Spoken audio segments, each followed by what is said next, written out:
നമസ്കാരം. ശ്രീഭദ്ര ജ്യോതിഷത്തിലേക്ക് എല്ലാ പ്രിയപ്പെട്ട പ്രേക്ഷകർക്കും വീണ്ടും സ്വാഗതം. കൊല്ലവർഷം 1200 കുംഭമാസത്തിൽ ഓരോ നക്ഷത്രക്കാർക്കും ഉണ്ടാകുന്ന സാമാന്യ ഫലങ്ങളെക്കുറിച്ചാണ് ഈ വീഡിയോയിൽ പറയാനായിട്ട് ഉദ്ദേശിക്കുന്നത്. കൊല്ലവർഷം 1200 കുംഭമാസം എന്ന് പറയുന്നത് നമ്മൾ ഇംഗ്ലീഷ് കലണ്ടർ പ്രകാരം നോക്കുമ്പോൾ ഫെബ്രുവരി 13 മുതൽ മാർച്ച് 14 വരെയുള്ള 30 ദിവസങ്ങളാണ്. അതായത് കുംഭൻ രാശിയിലേക്ക് സൂര്യൻ പ്രവേശിച്ച് അവിടെ നിന്നും നീങ്ങി മീനൻ രാശിയിലേക്ക് എത്തുന്നത് വരെയുള്ള സമയം. നമുക്ക് ആ സമയത്ത് ഓരോ നക്ഷത്രക്കാർക്കുമുള്ള അനുഭവങ്ങൾ ചുരുക്കത്തിലൊന്ന് നോക്കാം. മാസത്തിൻ്റെ ആരംഭത്തിൽ ചന്ദ്രൻ കറുത്തപക്ഷത്തിലാണ്. കുംഭം 15-ന് കറുത്തവാവ് വരുന്നു, അമാവാസി വരുന്നു. കുംഭം 29, 30 തീയതികളിലായിട്ട് വെളുത്തവാവ് അല്ലെങ്കിൽ പൗർണമി വരുന്നു. കുംഭം 12-ന് ശനിയുടെ മൗഢ്യം തുടങ്ങുകയാണ്. മീനം 16 വരെ ശനിയുടെ മൗഢ്യം ഉണ്ടായിരിക്കും. സൂര്യനോട് അടുത്ത് വരുമ്പോഴാണ് ശനിക്ക് മൗഢ്യം ഉണ്ടാകുന്നത്. വ്യാഴം ഇടവൻ രാശിയിൽ തന്നെയാണ്. ശുക്രനാണെങ്കിൽ ഉച്ചരാശിയായ മീനത്തിലാണ്. ചൊവ്വ മിഥുനം രാശിയിലാണ്. ബുധൻ മാസത്തിൻ്റെ ആദ്യ ഭാഗത്ത് കുംഭൻ രാശിയിൽ കൂടെ സഞ്ചരിക്കുന്നു. ബുധൻ്റെ നീചരാശിയാണ് കുംഭൻ രാശി എന്നുള്ളത് ഓർക്കണം. അതുപോലെ ശുക്രൻ്റെ ഉച്ചരാശിയാണ് മീനൻ രാശി. പിന്നെ രാഹു മീനൻ രാശിയിലാണ്, കേതു കന്നി രാശിയിലുമാണ്. അപ്പോൾ ഇതാണ് ഈ മാസത്തെ ഗ്രഹനിലകൾ. ഇനി നമുക്ക് ഓരോ നക്ഷത്രക്കാരുടെ സാമാന്യ ഫലങ്ങളൊന്ന് നോക്കാം. അശ്വതി നക്ഷത്രക്കാർ മേടക്കൂറിൽ ഉൾപ്പെടുന്ന നക്ഷത്രമാണ്. രാശിചക്രത്തിൻ്റെ തുടക്കത്തിലുള്ള നക്ഷത്രമാണ് അശ്വതി. അവർക്ക് 11-ൽ 3 ഗ്രഹങ്ങളുണ്ട്: ശനി, സൂര്യൻ, ബുധൻ. ഇവ മൂന്നും ഒന്നിച്ചു ചേരുമ്പോൾ അത്ര മെച്ചമല്ലെങ്കിലും ഓരോരുത്തരും കൊടുക്കുന്ന ഫലം എന്ന് പറയുന്നത് 11-ൽ നിൽക്കുമ്പോൾ കൊടുക്കുന്ന ഫലം എന്ന് പറയുന്നത് വളരെ മെച്ചമാണ്. അതുകൊണ്ട് തന്നെ തടസ്സങ്ങളൊക്കെ മാറിയിട്ട് പല കാര്യങ്ങളും സാധിച്ചു കിട്ടും. കാരണം ഈ സൂര്യനെ സംബന്ധിച്ച് ശത്രുവാണ് ശനി. ശത്രു വന്ന് അടുത്ത് നിൽക്കുന്നു എന്നുള്ളൊരു അനുഭവം ഉണ്ടായേക്കാം. എങ്കിൽ പോലും 11-ൽ എന്ന ആ സ്ഥാനം കൊണ്ട്, ഗ്രഹങ്ങളുടെ സ്ഥാനം കൊണ്ട് ഈ 3 ഗ്രഹങ്ങളും കുറേയേറെ ഗുണഫലങ്ങൾ കൊടുക്കും. പിന്നെ വ്യാഴം 2-ലാണ്, ധനഭാവത്തിലാണ്. ചൊവ്വ 3-ലുമാണ്. 3-ൽ നിൽക്കുന്ന ചൊവ്വയും ഗുണദായകനാണ്. അപ്പോൾ അതുകൊണ്ട് പല നിലയ്ക്കും വിജയങ്ങൾ ഉണ്ടാകും. ശത്രു ദോഷമൊക്കെ നന്നായിട്ട് കുറയും. സാമ്പത്തികമായിട്ട് മെച്ചമുണ്ടാകും. ഔദ്യോഗിക രംഗത്തും വ്യാപാര രംഗത്തും മികച്ചു നിൽക്കാനായിട്ട് സാധിക്കും. കുടുംബത്തിൽ സ്വസ്ഥതയും സമാധാനവും ഉണ്ടാകും. സ്ഥലം വാങ്ങിക്കാൻ ആഗ്രഹിക്കുന്നവർക്ക് സാധിക്കുന്നൊരു സമയമാണ്. പിന്നെ ശ്രദ്ധിക്കേണ്ട ഒരു കാര്യം, അതുപോലെ വാഹനം വാങ്ങിക്കാനും സാധിക്കുന്നൊരു സമയമാണ്. കൃഷി സംബന്ധമായിട്ട്, അതായത് ചൊവ്വ 3-ലുമാണ്, ശനി 11-ലുമാണ്. കൃഷി ഭൂമി സംബന്ധമായ കാര്യങ്ങൾക്കൊക്കെ നല്ല ആദായം കൃഷിഭൂമിയിൽ നിന്ന് കിട്ടാനുള്ള സാധ്യതയുണ്ട്. കൃഷി ഇറക്കാനും, അതായത് കുംഭമാസത്തിൽ നമ്മൾ നടുന്ന വസ്തുക്കൾ നിങ്ങൾ കൃഷി ചെയ്യുന്നുണ്ടെങ്കിൽ പറ്റിയ സമയമാണ്. ഞാറ്റുവേല നോക്കിയിട്ട് കൃഷി ചെയ്യുക. പക്ഷേ 12-ാം ഭാവത്തിൽ രാഹുവും ശുക്രനും കൂടെ യോഗം ചെയ്യുന്നു. ഇപ്പോൾ ശുക്രന് ഉച്ചരാശിയിലാണെങ്കിലും രാഹു ശുക്ര യോഗം എന്ന് പറയുന്നത് അത്ര ഗുണകരമല്ല. അപവാദങ്ങളും ആരോപണങ്ങളൊക്കെ ഉണ്ടാകാനുള്ള സാധ്യത ശ്രദ്ധിക്കേണ്ടതാണ്. അതുകൊണ്ട് തന്നെ കൂട്ടുകെട്ടുകളുടെ കാര്യത്തിൽ, നമ്മൾ ഇടപെടുന്ന ആളുകളുടെ കാര്യത്തിലൊക്കെ ജാഗ്രത പുലർത്തണം. സംശയകരമായ സാഹചര്യങ്ങളിൽ പോയി നിൽക്കുന്നത് ഒഴിവാക്കണം. ഇല്ലെങ്കിൽ വെറുതെ ഓരോന്ന് പറഞ്ഞുണ്ടാക്കാനുള്ള സാധ്യതയുണ്ട്. ഇപ്പോൾ ശത്രുദോഷം പരാജയപ്പെടുത്താൻ പറ്റുമെങ്കിലും ഇത്തരം ചില ഒളിഞ്ഞുള്ള പ്രവർത്തനങ്ങൾ ഉണ്ടാകാം. അടുത്തത് ഭരണി നക്ഷത്രക്കാരുടെ ഫലമാണ്. നേരത്തെ പറഞ്ഞ പോലെ തന്നെ 11-ൽ സൂര്യനും ബുധനും ശനിയും ഉണ്ട്. വ്യാഴം 2-ാം ഭാവത്തിലും ചൊവ്വ 3-ാം ഭാവത്തിലും സഞ്ചരിക്കുന്നുണ്ട്. പല രീതിയിലും വിജയവും കാര്യസാധ്യവും ഉണ്ടാകും. പരമ്പരാഗത തൊഴിലുകളിൽ നിന്ന് ലാഭം ഉണ്ടാകും. കുടുംബപരമായിട്ട് ചെയ്തു വരുന്ന വ്യാപാരത്തിൽ നിന്നോ തൊഴിലുകളിൽ നിന്നോ ലാഭം ഉണ്ടാകും. ഔദ്യോഗികമായിട്ടും മെച്ചമാണ്. കുടുംബത്തിൽ പൊതുവെ അംഗങ്ങൾക്കെല്ലാം ആരോഗ്യമുള്ള സമയമാണ്. വ്യവഹാരങ്ങൾ നിലനിൽക്കുന്നുണ്ടെങ്കിൽ അനുകൂലമായ വിധി പ്രതീക്ഷിക്കാവുന്നതാണ്. ഉന്നത വിദ്യാഭ്യാസം ആഗ്രഹിക്കുന്നവർക്ക് അതിന് കോഴ്സുകൾക്കൊക്കെ പ്രവേശനം കിട്ടാനുള്ള സാധ്യതയുണ്ട്. ശത്രുദോഷമൊക്കെ കുറയുന്നതാണ്. അനാവശ്യ ചിലവുകൾ ഉണ്ടാകാനായിട്ട് രാഹുവിൻ്റെ 12ലെ സ്ഥിതി കാരണമാകുന്നതാണ്.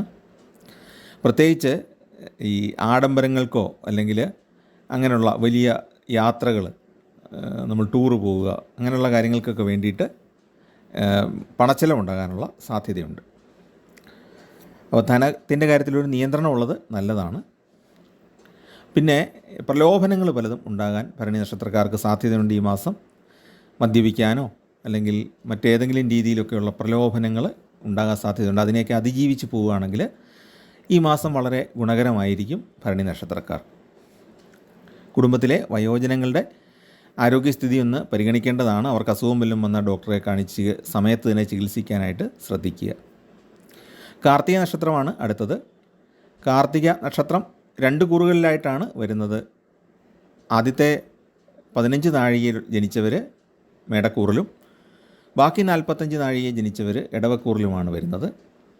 അവർക്ക് കർമ്മമേഖലയിൽ നല്ല വിജയം സിദ്ധിക്കുന്ന ഒരു കാലഘട്ടമാണ്. മേടക്കൂറിൽ ജനിച്ച കാർത്തിക നക്ഷത്രക്കാർക്ക് 11ലെ ശനിയുടെയും സൂര്യൻ്റെയൊക്കെ അനുഗ്രഹം കൂടുതലായിട്ട് ലഭിക്കുന്നതാണ്. ഇടവക്കൂറിൽ ലഭിച്ചവർക്ക് ആ രീതിയിലുള്ള 11ലെ ഗ്രഹസ്ഥാനം കൊണ്ടുള്ള അനുഭവങ്ങൾ അത്ര തന്നെ ലഭിക്കുന്നില്ല. കാരണം അവിടെ എങ്കിലും 11ൽ നിൽക്കുന്ന രാഹു കുറേ ധനം നൽകുന്നതാണ്. 11ൽ ശുക്രൻ നിൽക്കുന്നത് ധനപരമായിട്ട് ഗുണമാണ്. പക്ഷേ രണ്ടും രണ്ട് രീതിയിലാണ് എന്ന് മാത്രം. ശനിയും സൂര്യനും നിൽക്കുമ്പോൾ ഉണ്ടാകുന്നത് ഫലവും ശുക്രനും രാഹുവും കൂടെ നിൽക്കുമ്പോൾ ഉണ്ടാകുന്ന ഫലവും തമ്മിൽ ഒരല്പം വ്യത്യാസമുണ്ട് നമുക്ക് ധനം കിട്ടുന്ന രീതികളിൽ. ജോലി ലഭിക്കാൻ ആഗ്രഹിക്കുന്നവർക്ക് ജോലി കിട്ടുന്നതാണ്. നല്ല വിദ്യാഭ്യാസവും കഴിവും പരിചയമൊക്കെ ഉള്ളവർക്ക് നല്ല ഉയർന്ന ശമ്പളത്തിൽ തന്നെ ജോലി കിട്ടാനുള്ള യോഗമുണ്ട്. എന്ന് പറഞ്ഞാൽ വലിയ സ്ഥാപനങ്ങളിലൊക്കെ കുറേ നാൾ ജോലി ചെയ്തിട്ട് കൂടുതൽ മെച്ചപ്പെട്ട ജോലി തേടുന്നവർക്ക് അനുകൂലമായ സന്ദർഭമാണ്. വ്യാപാരത്തിൽ നിന്നും സ്വന്തമായിട്ട് നടത്തുന്ന വ്യവസായങ്ങളിൽ നിന്നൊക്കെ ആദായം കിട്ടുന്നതാണ്. സാമൂഹ്യ പ്രവർത്തന രംഗത്തുള്ളവർക്ക് അനുകൂല കാലഘട്ടമാണ്. കാർത്തിക നക്ഷത്രക്കാർക്ക് ഉയർച്ചയുണ്ടാകും. ജനസ്വാധീനം വർദ്ധിക്കും. നന്നായിട്ട് പിന്തുണ നൽകും ആളുകൾ. സമൂഹത്തിന് വേണ്ടി കുറേയേറെ നല്ല കാര്യങ്ങൾ ചെയ്യാനായിട്ട് ഈ മാസം സാധിക്കും. പുതിയ സംരംഭങ്ങൾ തുടങ്ങാൻ സാധിക്കും. സർക്കാരിൽ നിന്ന് അനുകൂല നടപടികൾ ഉണ്ടാകും. പ്രണയിക്കുന്നവരെ സംബന്ധിച്ചിടത്തോളം 11ലെ ശുക്രൻ്റെ അനുഗ്രഹം പ്രത്യേകമായിട്ട് ലഭിക്കും. പ്രണയത്തിൽ വിജയമുണ്ടാകും. അതുപോലെ തന്നെ നല്ല സുഖാനുഭവങ്ങൾക്കുള്ള യോഗമുണ്ട്. ഇടവക്കൂറുകാർക്ക് മറ്റൊരു പ്രശ്നമുള്ളത് ജന്മവ്യാഴമാണ്. അതുകൊണ്ട് തന്നെ അവർക്ക് അസുഖങ്ങൾ ഇടയ്ക്ക് ബാധിക്കാനുള്ള സാധ്യത ഉണ്ട്. പ്രത്യേകിച്ച് അമിതമായിട്ട് വെയിൽ കൊള്ളുന്നത് കൊണ്ടോ ഒക്കെ നിർജ്ജലീകരണം, ഡീഹൈഡ്രേഷനൊക്കെ ശരീരത്തിൽ സംഭവിക്കാം. അപ്പോൾ അതുകൊണ്ടൊന്ന് ശ്രദ്ധിക്കുക. കഠിനമായ വെയിൽ പോകാതെ ഇടയ്ക്കൊന്ന് വിശ്രമിക്കുന്ന രീതിയിൽ വർക്കുകളൊക്കെ ക്രമീകരിക്കുക, യാത്രയൊക്കെ ക്രമീകരിക്കുക. അതുപോലെ തന്നെ വിദ്യാഭ്യാസത്തിൻ്റെ കാര്യത്തിലും വാക്കുകളുടെ കാര്യത്തിലും ധനത്തിൻ്റെ കാര്യത്തിലുമൊക്കെ 2ാം ഭാവം വളരെ പ്രധാനമാണല്ലോ. ചൊവ്വയാണ് 2ാം ഭാവത്ത് നിൽക്കുന്നത്. അപ്പോൾ അതുകൊണ്ട് ശത്രുത ഉണ്ടാകാതെ സൂക്ഷിക്കണം. നമ്മുടെ സംസാരം കൊണ്ടോ നമ്മുടെ മറ്റെന്തെങ്കിലും പ്രവൃത്തി കൊണ്ടോ ശത്രുക്കളെ സൃഷ്ടിക്കാതെ നോക്കണം. അതുപോലെ തന്നെ വിദ്യാഭ്യാസത്തിൽ ആ കോഴ്സിൻ്റെ അംഗീകാരം സംബന്ധിച്ചൊക്കെയുള്ള ചില തർക്കങ്ങൾ ഉണ്ടാകാൻ സാധ്യതയുണ്ട്. അപ്പോൾ എപ്പോഴും കോഴ്സുകൾ തിരഞ്ഞെടുക്കുമ്പോൾ, നമ്മൾ പഠിക്കാൻ ആഗ്രഹിക്കുന്ന കോഴ്സ് തിരഞ്ഞെടുക്കുമ്പോൾ അതിൻ്റെ അംഗീകാരമൊക്കെ ഉറപ്പ് വരുത്തേണ്ടതാണ്. ആഡംബര ചിലവുകൾ ഉണ്ടാകാൻ സാധ്യതയുള്ളൊരു മാസമാണ്. അതുപോലെ തന്നെ നമ്മൾ പ്രതീക്ഷിക്കുന്നതിനപ്പുറമുള്ള ചിലവുകളും ഉണ്ടാകാം. അതായത് ആർക്കെങ്കിലും ഗിഫ്റ്റുകൾ കൂടുതലായിട്ട് കൊടുക്കേണ്ടി വരിക, വലിയ എമൗണ്ടിൻ്റെ ഗിഫ്റ്റ് കൊടുക്കേണ്ടി വരിക, അല്ലെങ്കിൽ മറ്റെന്തെങ്കിലും നമ്മൾ കുറേ സുഹൃത്തുക്കളുമൊത്ത് യാത്ര പോകുന്നു, നമ്മൾ ആ ചിലവിൻ്റെ ഒരു നല്ലൊരു ഭാഗം വഹിക്കേണ്ടി വരിക. അങ്ങനെ ഏതെങ്കിലും ഒരു രീതിയിൽ പണച്ചിലവ് കൂടുതലുണ്ടാകാനുള്ള സാധ്യതയുണ്ട്. അല്ലെങ്കിൽ കുടുംബത്തിൽ എന്തെങ്കിലും ഒരു ചടങ്ങ് നടന്നു, അതിന് വേണ്ടിയിട്ട് പണം ചിലവഴിക്കാനുള്ള സാധ്യതയും കാർത്തിക നക്ഷത്രക്കാർക്ക് ഈ മാസം കാണുന്നുണ്ട്. അടുത്ത രോഹിണി നക്ഷത്രമാണ്. രോഹിണി നക്ഷത്രം ഇടവക്കൂറിലാണ് വരുന്നത്. ജന്മവ്യാഴം എന്ന ദോഷം അനുഭവിക്കുന്നൊരു കാലഘട്ടമാണ്. 10ലാണ് സൂര്യനും ബുധനും ശനിയും. 10ൽ ശനി എന്ന് പറയുന്നത് കണ്ടകശനിയാണല്ലോ. അതായത് കർമ്മസ്ഥാനത്ത് കണ്ടകശനി. എങ്കിൽ പോലും ഈ സൂര്യനും ബുധനും കൂടെയുള്ള നിപുണയോഗം എന്ന് പറയുന്ന യോഗം വരുന്നത് കൊണ്ട് കാര്യക്ഷമത വർദ്ധിപ്പിക്കാനായിട്ട് സാധിക്കും. ആത്മവിശ്വാസത്തോടെ കാര്യങ്ങൾ ചെയ്യാൻ കഴിയും. ഈ സമയത്ത് പല പല എതിർപ്പുകളെ നേരിട്ട് മുന്നോട്ട് പോകേണ്ടി വരുമെങ്കിലും ആ എതിർപ്പുകളെയൊക്കെ തോൽപ്പിച്ച് പോകാൻ സാധിക്കും. ഈ ഓരോ എതിർപ്പുകളെ നമ്മൾ മറികടക്കുമ്പോഴും നമ്മുടെ കോൺഫിഡൻസ്, ആത്മവിശ്വാസം കൂടിക്കൊണ്ടിരിക്കും. നെക്സ്റ്റ് സ്റ്റെപ്പിലേക്കുള്ള അടുത്തത് എന്താണ് ചെയ്യുന്നത്, കൂടുതൽ മെച്ചമാകാൻ വേണ്ടിയിട്ട് എന്താണ് ചെയ്യേണ്ടത് എന്നുള്ള കാര്യത്തെപ്പറ്റി ആലോചിച്ചുകൊണ്ടിരിക്കും. പരമ്പരാഗതമായിട്ടുള്ള തൊഴിലുകളിൽ നിന്ന് നല്ല ധനലാഭം ഉണ്ടാകും. ജന്മവ്യാഴത്തിൻ്റേതായ ചില ശാരീരിക അസ്വസ്ഥതകൾ, മനപ്രയാസങ്ങളൊക്കെ സൃഷ്ടിക്കപ്പെട്ടേക്കാം. അതുപോലെ കണ്ടകശനിയുടേതായ തടസ്സങ്ങളും ചെറിയ തോതിലൊക്കെ അനുഭവിക്കാൻ ഇടയുണ്ട്. സാങ്കേതിക വിദ്യകളിൽ പരിശീലനം നേടാൻ ആഗ്രഹിക്കുന്ന വിദ്യാർത്ഥികൾക്കും മുതിർന്നവർക്കും അതിനുള്ള അവസരങ്ങൾ സിദ്ധിക്കുന്നതാണ്. വിദ്യാർത്ഥികളെ സംബന്ധിച്ച് അല്ലെങ്കിൽ യുവാക്കളെ സംബന്ധിച്ച് അവർക്ക് ജോലിയിലേക്കുള്ള ഒരു പടിവാതിലായിട്ടത് മാറും. 11-ലാണ് രാഹുവും ശുക്രനും സ്ഥിതി ചെയ്യുന്നത്. അപ്പോൾ രാഹുവും ശുക്രനും പ്രത്യേകമായിട്ട് തരുന്ന ധനലാഭം രോഹിണി നക്ഷത്രക്കാർക്ക് ഉണ്ടാകും. രാഹു ശുക്ര യോഗത്തിൻ്റെ ഫലം എന്ന് പറയുന്നത് ഒരല്പം വിഷമമൊക്കെ ഉണ്ടാക്കും, മനസ്സിന് അല്പം വിഷമം ഉണ്ടാക്കാം. അതായത് ഈ പ്രണയ ബന്ധങ്ങളിലൊക്കെ ചില കുത്തിത്തിരിപ്പുകളൊക്കെ നേരിടേണ്ട അവസ്ഥയും വന്നു ചേരാം. ഈ രാഹു എന്ന് പറയുന്നത് ചില കള്ളങ്ങളുടെയും ഒരല്പം മനസ്സിന് മുറിവേൽപ്പിക്കുന്നതിൻ്റെയൊക്കെ ഒരു കാരകനാണ്. അതുകൊണ്ടാണത് പറഞ്ഞത്. വിവാഹം നടക്കാൻ സാധ്യതയുള്ളൊരു മാസമാണ്. കുംഭമാസത്തിൽ വിവാഹം ചെയ്യാറില്ല, വിവാഹം നടത്താറില്ല നമ്മുടെ മുഹൂർത്ത പദവി അനുസരിച്ച്, മുഹൂർത്ത രീതി അനുസരിച്ച്. എങ്കിലും വിവാഹത്തിൻ്റെ ആലോചനകളൊക്കെ ഉറപ്പിക്കാനുള്ള സാധ്യത ഉണ്ട്. വിവാഹത്തിൻ്റെ ആലോചനകൾ ഊർജിതമായിട്ട് നടക്കാനും നല്ലൊരു വിവാഹം ഉറപ്പിക്കാനുള്ള സാധ്യത ഉണ്ട്. പിന്നെ രാഹു നൽകുന്ന വരുമാനം എന്ന് പറയുന്നത് എപ്പോഴും ഡയറക്റ്റ് ആയിരിക്കണമെന്നില്ല, മറ്റു മാർഗങ്ങളിൽ കൂടെയും വരാം. നേരായ മാർഗത്തിൽ കൂടെ അല്ലാതെയും ധനലാഭം ഉണ്ടാകാമെന്ന് അർത്ഥം. ലോട്ടറി മുഖേനയാകാം, ചൂതുകളി മുഖേനയാകാം. പക്ഷേ ഇതിനൊന്നും പോകണമെന്നല്ല പറയുന്നത് കേട്ടോ, ഇതിനൊന്നും പോകാനേ പാടില്ല. ലോട്ടറി കിട്ടിയെങ്കിൽ കിട്ടട്ടെ, അതൊരു വരുമാന മാർഗമായിട്ട് ചിന്തിച്ചുകൊണ്ടിരിക്കരുതെന്ന് തന്നെയാണ് എൻ്റെ അഭിപ്രായം. കാരണം ഈ പെർമനൻ്റ് ആയിട്ടുള്ള നമ്മുടെ ജീവിതത്തിൽ സ്ഥിരമായിട്ട് നിൽക്കുന്ന ധനം എന്ന് പറയുന്നത് എപ്പോഴും നമ്മൾ ജോലി ചെയ്ത് അല്ലെങ്കിൽ നമ്മളൊരു നല്ലൊരു ബിസിനസ് നടത്തി ഉണ്ടാക്കുന്ന ധനമാണ് പെർമനൻ്റായിട്ട് നിലനിൽക്കുന്നത്. മറ്റേത് പെട്ടെന്ന് വരും, പെട്ടെന്ന് പോകും. വീടിൻ്റെ പണി പൂർത്തിയാക്കാനായിട്ട് സാധിക്കുന്നതാണ്. സ്ഥലം വാങ്ങിക്കാൻ ആഗ്രഹിക്കുന്നവർക്കും സാധ്യതയുണ്ട്. സ്ത്രീകളെയൊക്കെ സംബന്ധിച്ച് ആഭരണങ്ങൾ വാങ്ങാനായിട്ട് അവർക്ക് യോഗമുണ്ടാകും. പിന്നെ മംഗളകർമ്മങ്ങളിൽ പങ്കെടുക്കാൻ ഈ മാസം യോഗമുണ്ട്. ചൊവ്വ 2-ാം ഭാവത്തിലാണ്. വാഹന ഉപയോഗത്തിൽ ശ്രദ്ധിക്കുന്നത് നന്നായിരിക്കും. കണ്ടകശനിയാണല്ലോ, അതോടൊപ്പം ചൊവ്വ 2-ലുമുണ്ട്. അല്ലെങ്കിൽ ആ വാഹനം മുഖേന നഷ്ടം ഉണ്ടാകാനുള്ള സാധ്യതയാണ് കാണുന്നത്. അടുത്ത മകയിരം നക്ഷത്രക്കാരുടെ ഫലമാണ്. മകയിരം നക്ഷത്രക്കാർക്ക് ഈ മാസം സമ്മിശ്ര ഫലമാണ് അനുഭവപ്പെടുന്നത്. തൊഴിലിൽ നിന്നും വ്യാപാരത്തിൽ നിന്നും ധനലാഭം ഉണ്ടാകാൻ യോഗമുണ്ട്. പക്ഷേ ധനപരമായിട്ട് ജാഗ്രത പാലിക്കണം, ഇല്ലെങ്കിൽ പണം വെറുതെ പോകാനുള്ള സാധ്യതയുണ്ട്. മറ്റാരെങ്കിലും പറ്റിച്ചു കൊണ്ടുപോവുകയോ അല്ലെങ്കിൽ നമ്മളറിയാതെ തന്നെ നമുക്ക് ഉപകാരമില്ലാത്ത മാർഗങ്ങളിലേക്ക് ആ പണം ഉപയോഗിക്കപ്പെടുകയോ ചെയ്യാം. പിന്നെ ജോലിക്ക് ശ്രമിക്കുന്നവർക്ക് സാധ്യതയുള്ള സമയമാണ്. വീട്ടിൽ കുടുംബാംഗങ്ങൾ തമ്മിൽ ഐക്യത്തോടെ മുന്നോട്ട് പോകാനായിട്ട് സാധിക്കും. പക്ഷേ പൂർവിക സ്വത്ത് സംബന്ധിച്ചുള്ള ചില പൂർവിക സ്വത്തിൻ്റെ വിഭജനം സംബന്ധിച്ചുള്ള ചില ആലോചനകളും അതിനെ തുടർന്ന് സഹോദരങ്ങൾ തമ്മിൽ നേരിയ തർക്കങ്ങളുമൊക്കെ ഉണ്ടായേക്കാം. കൂട്ടു ബിസിനസ്സിൽ അത്ര സംതൃപ്തി തോന്നുകയില്ല. സ്വന്തമായിട്ട് എന്തെങ്കിലും ചെയ്യണം എന്നുള്ള ഒരു വിചാരം സ്വന്തമായിട്ട് ചെയ്യുന്നവർക്ക് ഗുണകരമാണ്. കൂട്ടു ബിസിനസ് ചെയ്യുന്നവരുടെ കാര്യമാണ് പറഞ്ഞത്. അവർക്ക് ആ കൂട്ട് കെട്ടിൽ നിന്നും മാറിയിട്ട് സ്വന്തമായിട്ട് എന്തെങ്കിലും ചെയ്യണം എന്നുള്ളൊരാഗ്രഹം തീവ്രമായിട്ട് വരും. കലാരംഗത്ത് പ്രവർത്തിക്കുന്നവർക്ക് ഗുണകരമായ അനുഭവങ്ങളുണ്ടാകും. യാത്രകളിൽ സന്തോഷകരമായ അനുഭവങ്ങൾ സൃഷ്ടിക്കപ്പെടും. നല്ല രീതിയിൽ അത് എൻജോയ് ചെയ്യാനായിട്ട് സാധിക്കും, ആസ്വദിക്കാനായിട്ട് സാധിക്കും യാത്രകൾ. അതുപോലെ തന്നെ പുതിയ പ്രണയബന്ധങ്ങളൊക്കെ ഉടലെടുക്കാനുള്ള സാധ്യത ഉണ്ട്. ആഭരണങ്ങളും വസ്ത്രങ്ങളുമൊക്കെ വാങ്ങാൻ സ്ത്രീകൾക്ക് യോഗമുണ്ട്. നമ്മൾ ജോലി ചെയ്യുന്ന സ്ഥലത്ത് ഏതെങ്കിലുമൊക്കെ സഹപ്രവർത്തകരുടെ ഭാഗത്തുനിന്ന് നമുക്ക് ദോഷകരമായ പ്രവർത്തനങ്ങൾ ഉണ്ടാകാനുള്ളൊരു സാധ്യതയും കാണുന്നുണ്ട്. പിന്നെ ചില ആഗ്രഹങ്ങൾക്ക് തടസ്സങ്ങൾ സൃഷ്ടിക്കപ്പെടുന്നതുമാണ്. ഈ മകയിരം 2 കൂറുകളിലായിട്ടാണ് വരുന്നത്. മകയിരത്തിൻ്റെ ഇടവക്കൂറുകാരെ സംബന്ധിച്ചിടത്തോളം കണ്ടകശനിയുമുണ്ട്, 2-ൽ ചൊവ്വയും ഉണ്ട്, ജന്മവ്യാഴവും വരുന്നുണ്ട്. ഈ മകയിരത്തിൻ്റെ 2ാമത്തെ പകുതി പെട്ടവരെ സംബന്ധിച്ചിടത്തോളം ഭാഗ്യത്തിൻ്റെ ദേവനായ വ്യാഴം 12-ലാണ്. 12-ൽ വ്യാഴം എന്ന് പറഞ്ഞാൽ അല്പം ദുഃഖം കൂടുന്ന ഒരു അവസ്ഥയാണ്. ചെലവ് വളരെ വർദ്ധിക്കും. അതുപോലെ തന്നെ അവർക്ക് ജന്മരാശിയിലാണ് ചൊവ്വ. മുറിവുകളും ചതവുകളൊക്കെ ഉണ്ടാകാതെ വളരെ സൂക്ഷിക്കണം.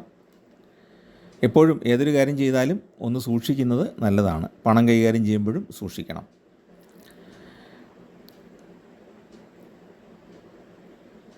അതാണ് മകയിര നക്ഷത്രക്കാരുടെ ഫലമായിട്ട് നമുക്ക് പറയാനുള്ളത്. അപ്പം പല ആഗ്രഹങ്ങളും വീട് വാങ്ങിക്കാൻ, വീട് പണി പൂർത്തിയാക്കാൻ, വാഹനം വാങ്ങിക്കാൻ, അതിനൊക്കെയുള്ള യോഗം എന്ന് പറയുന്നത് അല്പം തടസ്സത്തോടു കൂടി മാത്രമേ ആ യോഗം ഫലത്തിൽ വരികയുള്ളൂ. അതുപോലെ തന്നെ നേരത്തെ പറഞ്ഞ പോലെ ഈ സൗഹൃദങ്ങളുണ്ടല്ലോ, പുരുഷന്മാർ സ്ത്രീകളോടും സ്ത്രീകളാണെങ്കിൽ ഈ പുരുഷന്മാരോടും ഉണ്ടാകുന്ന പുതിയ സൗഹൃദങ്ങൾ, അത് നിങ്ങൾ അതിനകത്തൊരു അല്പം സെലക്ഷൻ ഉപയോഗിക്കണം, സൗഹൃദം തിരഞ്ഞെടുക്കുന്നതിൽ. കാരണം ഇത് ഞാൻ പറഞ്ഞല്ലോ, പൂർണ്ണമായ അനുകൂലമായൊരു സമയമല്ല. ചൊവ്വയുടെ സ്ഥാനം കൊണ്ടും ശനിയുടെ സ്ഥാനം കൊണ്ടും രാഹുവിൻ്റെ സ്ഥാനം കൊണ്ടും അത്ര നല്ലൊരു കാലഘട്ടമെന്ന് പറയാൻ കഴിയില്ല. അതുകൊണ്ട് വളരെ സെലക്റ്റീവായില്ലെങ്കിൽ നമ്മൾ തിരഞ്ഞെടുക്കുന്ന നമ്മുടെ പങ്കാളി അല്ലെങ്കിൽ നമ്മൾ പ്രണയിക്കുന്ന മറ്റേ വ്യക്തി നല്ല ഒരാളല്ല എന്നുണ്ടെങ്കിൽ നമുക്കിവിടെ വഞ്ചന സംഭവിക്കാം. പണത്തിൻ്റെ കാര്യത്തിൽ എന്ന പോലെ തന്നെ പ്രണയബന്ധത്തിലും വഞ്ചന സംഭവിക്കാം. അത് വരാതിരിക്കാനായിട്ട് ഒരല്പം സെലക്റ്റീവായിട്ട് തന്നെ, അതായത് പങ്കാളിയെ തിരഞ്ഞെടുക്കുന്നതിൽ നല്ല ശ്രദ്ധ പുലർത്തുക. അവരെ നന്നായിട്ട് പഠിച്ചിട്ട് മാത്രം അവരെ ഹൃദയബന്ധത്തിലേക്ക് എടുത്താൽ മതി എന്നുള്ളതാണ് അഭിപ്രായപ്പെടാനുള്ളത്. അടുത്തത് തിരുവാതിര നക്ഷത്രക്കാരാണ്. തിരുവാതിര നക്ഷത്രം മിഥുനക്കൂറിലാണ്. ഇപ്പോൾ ചൊവ്വ സഞ്ചരിക്കുന്നത്. നേരത്തെ സൂചിപ്പിച്ച പോലെ വാഹന ഉപയോഗത്തിൽ ശ്രദ്ധിക്കണം. ശാരീരികമായിട്ട് മുറിവും ചതവൊന്നും ഉണ്ടാകാതെ ശ്രദ്ധിക്കണം. ആയുധങ്ങൾ, വൈദ്യുതി തുടങ്ങിയവ കൈകാര്യം ചെയ്യുമ്പോഴും അല്പം ശ്രദ്ധിക്കേണ്ടതാണ് എന്നാണ് നമുക്ക് പറയാനുള്ളത്. സ്വന്തമായിട്ട് വ്യാപാരം ചെയ്യുന്നവർക്ക് അനുകൂലമായ കാലമാണ്. സൗഹൃദങ്ങൾ പുഷ്ടിപ്പെടുന്ന കാലഘട്ടമാണ്. സുഹൃത്തുക്കൾ, പരിചയക്കാർ, ബന്ധുക്കൾ തുടങ്ങിയവരിലൂടെ ധനലാഭമോ അല്ലെങ്കിൽ പുതിയൊരു കരാർ ലഭിക്കാനോ ഒക്കെ സാധ്യത ഉണ്ട്. കടബാധ്യതകൾ പരിഹരിക്കാൻ യോഗമുണ്ട്. വിവാഹാദി മംഗളകർമ്മങ്ങൾ നടക്കാനുള്ള സാധ്യതയുണ്ട്. ശിശുജനനം ഉണ്ടാകാം. യാത്രകൾ ചെയ്യാൻ ആഗ്രഹിക്കുന്നവർക്ക് അത് സാധിക്കുന്നതാണ്. 4-ൽ കേതു സഞ്ചരിക്കുന്നത് കൊണ്ട് വീട്ടിൽ അസ്വാരസ്യങ്ങൾ ഉണ്ടാകാതെ ശ്രദ്ധിക്കേണ്ടതാണ്. 4-ൽ കേതു ആണ് ഇപ്പം നിലവിൽ സഞ്ചരിക്കുന്നത്. അതുപോലെ തന്നെ സാമ്പത്തികം കൈകാര്യം ചെയ്യുമ്പോൾ കൃത്യമായ കണക്കുകൾ, സാമ്പത്തിക ഇടപാടുകൾക്ക് രേഖകൾ, ഇതെല്ലാം സൂക്ഷിക്കണം. എത്ര വിശ്വസ്തരായാലും ഈ സമയത്ത് കടം കൊടുക്കുന്നതും കടം വാങ്ങുന്നതും ഒരു രേഖയുടെ അടിസ്ഥാനത്തിലായിരിക്കണം, തെളിവിൻ്റെ അടിസ്ഥാനത്തിൽ ആയിരിക്കണം. ബന്ധുക്കളിൽ നിന്നും ചില പ്രയാസങ്ങൾ ഈ സമയത്ത് നേരിടാം. സഹപ്രവർത്തകരിൽ ചിലർ നമുക്ക് പ്രയാസം ഉണ്ടാക്കുന്ന രീതിയിൽ സംസാരിക്കുകയോ പെരുമാറുകയോ ചെയ്യാനുള്ള സാധ്യതയുണ്ട്. കാരുണ്യ പ്രവർത്തനങ്ങൾ പലതും ചെയ്യാനായിട്ട് സാധിക്കും. ആത്മീയ കാര്യങ്ങളിൽ ഇടപെടാനുള്ള യോഗമുണ്ട്. പുണ്യസ്ഥലങ്ങൾ സന്ദർശിക്കാൻ സാധിക്കും. ആത്മീയ സ്ഥലങ്ങളിൽ, ക്ഷേത്രത്തിലോ പള്ളിയിലോ ഒക്കെ നേർച്ചകളിലും വഴിപാടുകളിലുമൊക്കെ പങ്കെടുക്കാനുള്ള യോഗവും ഉണ്ട്. പുണർദം നക്ഷത്രമാണ് അടുത്തത്. പുണർദം 2 കൂറിൽ വരുന്നുണ്ട്. 1/4 ഭാഗം മിഥുനക്കൂറിലും അവസാന പാദം 15 നാഴിക കർക്കിടകക്കൂറിലുമായിട്ടാണ് വരുന്നത്. പുണർദം നക്ഷത്രക്കാർക്ക് പുതിയ ജോലി ലഭിക്കാൻ ഈ വർഷം സാധ്യതയുണ്ട്. കൂട്ടു ബിസിനസ്സിൽ സാമാന്യം നേട്ടം ലഭിച്ചേക്കും. ജോലി ഗുണകരമായിട്ട് വരുന്നതാണ്. സർക്കാർ ജോലിയൊക്കെ ഉള്ളവർക്ക് പ്രമോഷനും ഇൻക്രിമെൻ്റൊക്കെ താമസിക്കാനുള്ള സാധ്യതയുണ്ട്. ലഭിക്കും, പക്ഷേ കാലതാമസം ഉണ്ടാകും. പൂർവിക സ്വത്ത് വിൽക്കാൻ സാധ്യതയുണ്ട്, അല്ലെങ്കിൽ പൂർവിക സ്വത്ത് ഭാഗം വെച്ച് നമുക്ക് ലഭിക്കാനുള്ള സാധ്യത കാണുന്നുണ്ട്. റിയൽ എസ്റ്റേറ്റ് മേഖലയിൽ നിന്ന് ഉദ്ദേശിക്കുന്ന രീതിയിലുള്ള ലാഭം കിട്ടാൻ സാധ്യതയില്ല. നിയമപരമായ ചില പ്രശ്നങ്ങളിലേക്ക് ഈ മാസം നീങ്ങേണ്ടി വരുന്ന അവസ്ഥ ഉണ്ടാകാം. മറ്റുള്ള ആളുകളുമായിട്ട് തർക്കങ്ങൾ വരുന്നതിലൂടെ നിയമപ്രശ്നങ്ങൾ ഉടലെടുക്കാം. വിദ്യാർത്ഥികളെ സംബന്ധിച്ച് അനുകൂലമായ സമയമാണ്. ഉപരിപഠനമൊക്കെ നടത്താനായിട്ട് സാധിക്കും. ആഗ്രഹിക്കുന്ന കോഴ്സിലേക്ക് പ്രവേശനം കിട്ടാൻ സാധ്യതയുണ്ട്. പിന്നെ കരാറുകളൊക്കെ നടത്തുന്നവർക്ക് ഗുണകരമാണ്. വൻകിട കരാറുകാർക്ക് സിംഗിൾ ടെൻഡർ അടിസ്ഥാനത്തിൽ പോലും വർക്കുകൾ കിട്ടാൻ സാധ്യതയുണ്ട്. അതായത് പലതവണ വകുപ്പുകളും മറ്റും ടെൻഡർ ചെയ്തിട്ടും ആൾ വരാതെ ഒറ്റ ടെൻഡറായിട്ട് നമുക്ക് ആ വർക്ക്, ആഗ്രഹിച്ച വർക്ക് കിട്ടാനുള്ള സാധ്യതയുണ്ട്. വീട് വിട്ട് മാറി നിൽക്കേണ്ട സാഹചര്യങ്ങൾ പലപ്പോഴും ഉടലെടുത്തേക്കും. ആത്മീയ കാര്യങ്ങളിൽ പങ്കെടുക്കും. തീർത്ഥാടനമൊക്കെ ചെയ്യാനുള്ള യോഗവും ഉണ്ട്. നല്ല പ്രാർത്ഥനയോടെ മുന്നോട്ട് പോവുകയാണെങ്കിൽ ഈ മാസം പല വിജയങ്ങളും ഉണ്ടാക്കാൻ സാധിക്കും. ബിസിനസ് രംഗത്തോ ജോലിയിലൊക്കെ കൂടുതൽ മെച്ചപ്പെട്ട അനുഭവങ്ങൾ ഉണ്ടാക്കാനായിട്ട് സാധിക്കും. പക്ഷേ എന്നാൽ പോലും ആ പ്രമോഷൻ ഒരല്പം വൈകുന്നതാണ്, സ്ഥാനക്കയറ്റം വൈകുന്നതാണ്. പൂയ നക്ഷത്രമാണ് അടുത്തത്. പൂയ നക്ഷത്രക്കാർക്ക് സ്വാശ്രയ രീതിയിൽ ചെയ്യുന്ന ബിസിനസ്സുകളിൽ, തന്നെത്താനെ ചെയ്യുന്ന ബിസിനസ് അല്ലെങ്കിൽ സ്വാശ്രയ സംഘങ്ങളിൽ ഉൾപ്പെട്ടുകൊണ്ട് ചെയ്യുന്ന ബിസിനസ്സുകൾ,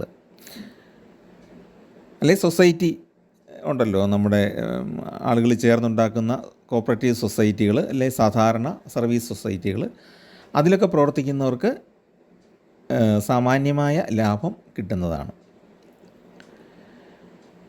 അക്ഷമ പലപ്പോഴും വെറുപ്പുകൾക്കും വഴക്കുകൾക്കും കാരണമാകാം. നമുക്ക് നേരത്തെ കിട്ടുകയില്ല എന്ന് പ്രതീക്ഷിച്ചിരുന്ന ചില തുകകൾ മറ്റാരെങ്കിലും കടം വാങ്ങിയതാകാം, അല്ലെങ്കിൽ സർക്കാരിൽ നിന്ന് കിട്ടാനുള്ള ആനുകൂല്യമാകാം. അതൊക്കെ ഈ കുംഭമാസത്തിൽ കിട്ടാനുള്ള സാധ്യതയുണ്ട്. മക്കളുടെ വിവാഹകാര്യത്തിൽ തീരുമാനമാകുന്ന മാസമാണ്. പക്ഷേ സൂര്യൻ 8-ൽ സഞ്ചരിക്കുന്നത് അനുകൂലമല്ലാത്ത ഗ്രഹാവസ്ഥയാണ്. രാഷ്ട്രീയ പ്രവർത്തനത്തിലും പൊതു പ്രവർത്തനത്തിലും സാമൂഹ്യ സേവനത്തിലുമൊക്കെ ഏർപ്പെട്ടിരിക്കുന്നവർക്ക് അനുയായികളിൽ നിന്നും പലവിധ ചോദ്യങ്ങളും എതിർപ്പുകളൊക്കെ ഉണ്ടാകാനുള്ള ഒരു സാധ്യത ഈ മാസം ഉണ്ട്. ബന്ധുക്കളിൽ നിന്നും ചില തിരിഞ്ഞുകുത്തലുകളൊക്കെ ഉണ്ടാകാം. നമ്മൾ സഹായിച്ച ബന്ധുക്കൾ നമുക്കെതിരെയൊക്കെ പ്രവർത്തിക്കാനുള്ള സാധ്യതയുണ്ട്. ഈ മാസത്തെ പ്രത്യേക ഗ്രഹാവസ്ഥ കൊണ്ട് ഈ ദോഷം ഉണ്ടാകാം. എങ്കിലും ലക്ഷ്യം സാധിക്കാനായിട്ട് യോഗമുണ്ട്. ഏതൊരു കാര്യത്തിൽ ഇടപെട്ടാലും പെട്ടെന്നല്ലെങ്കിൽ ഒരല്പം ബുദ്ധിമുട്ടിയാണെങ്കിലും ആ ലക്ഷ്യം നമുക്ക് സാധിച്ചെടുക്കാനും കഴിയും. ജോലി ലഭിക്കാൻ സാധ്യതയുണ്ട്. സ്വകാര്യ മേഖലയിലോ സർക്കാർ മേഖലയിലോ ഒക്കെ ജോലി ലഭിക്കാം. പിന്നെ ജോലിയിലിരിക്കുന്നവർക്ക് ട്രെയിനിങ്ങിലൊക്കെ പങ്കെടുക്കാൻ, അതിനുള്ള അവസരം, പരിശീലനം നേടുന്നതിനുള്ള അവസരം, അതുപോലെ തന്നെ വളരെ സ്കിൽഡായിട്ടുള്ള വർക്കേഴ്സിന്, വളരെ ട്രെയിനിങ് ഒക്കെ കിട്ടി നല്ല എക്സ്പീരിയൻസ് ഉള്ള ആളുകൾക്ക് വിദേശ കമ്പനികളിൽ ജോലി കിട്ടാനുള്ളൊരവസരവും ഈ മാസം ഉണ്ട്. അപ്പോൾ അങ്ങനെ ഉള്ള ആളുകൾ പത്രപരസ്യങ്ങളോ അല്ലെങ്കിൽ ഇൻ്റർനെറ്റിൽ ഗൂഗിൾ ചെയ്ത് നോക്കിയാൽ പല രാജ്യങ്ങളിലും നല്ല ടെക്നോക്രാറ്റുകൾക്ക് അവസരങ്ങളുണ്ട്. ടെക്നോളജി നന്നായിട്ട് വശത്താക്കിയിട്ടുള്ള ആളുകളെ ആവശ്യമുണ്ട്. അതിന് അപ്ലൈ ചെയ്താൽ ഈ മാസം കിട്ടാനുള്ള സാധ്യത, ജോലി കിട്ടാനുള്ള സാധ്യത ഉണ്ട്. ശമ്പളവും ഉണ്ടാവും. അടുത്ത ആയില്യമാണ്. ആയില്യ നക്ഷത്രം കർക്കിടകക്കൂറിലാണ് വരുന്നത്.